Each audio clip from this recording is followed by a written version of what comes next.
buck beneath his feet, but it didn't matter. If the weapon lived up to the hype, it wouldn't miss. Which was the whole point. According to the blurb, once the buzzer's internal infrared homing system gained a lock, nothing could intercept it. Hence Kaine's current location, 6 miles offshore, 25 from Hull and 18 from Grimsby, give or take. An isolated spot. Perfect.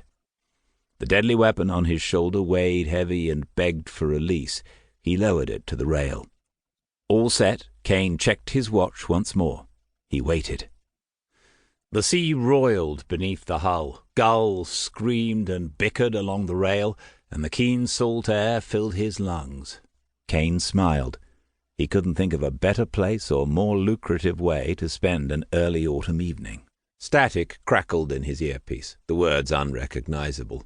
Kaine released the PAAS-4's hand grip and hit the press-to-talk button strapped to his left index finger with his thumb. Repeat message, over. Alpha 2, this is Alpha 1. Are you receiving me? Over. Receiving you, Strength 5, over. Stand by to accept the transponder code in 30 seconds, over. Standing by, Alpha 2, out. Kaine took a knee once more, balanced the PAAS-4 on his thigh, and pressed a button above the trigger mechanism, the fail-safe lock. A rectangular flap sprang open. In his head, he counted down the seconds. Alpha 2. Transponder code is as follows. Bravo Echo 1555 Bravo Sierra Tango. Repeat to confirm. Over. Kaine repeated the Alpha numeric sequence aloud as he dialed it into the tracking system. Alpha 1 responded to each entry with check. Sequence confirmed. Over. Affirmative. Alpha 2. Sequence confirmed. Over. Kaine pressed lock. 3 green lights confirmed the code. A slow click emanating from the device showed the system as active and searching for the transponder signal.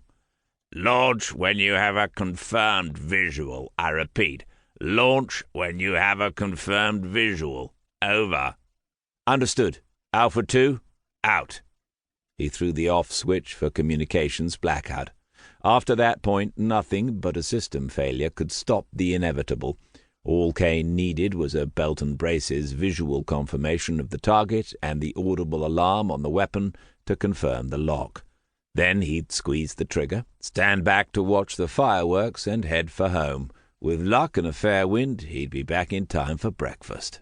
The principal would make the second half of the payment within 30 minutes of Kaine launching the buzzer.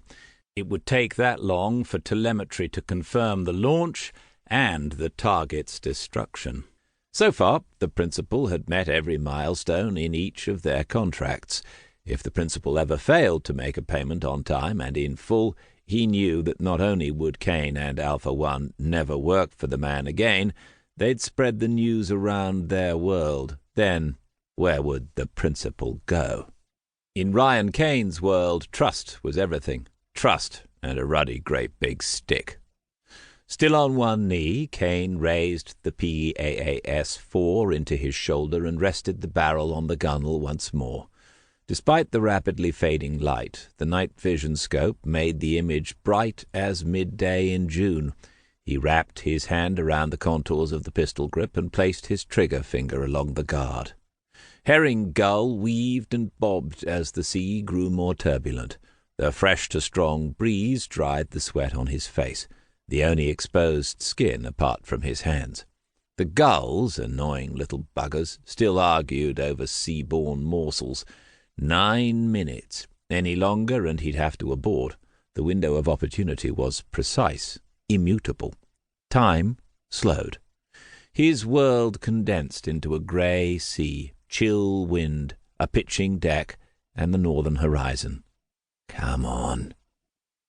The boat swung 3 points to port, putting him in the lee of the wheelhouse.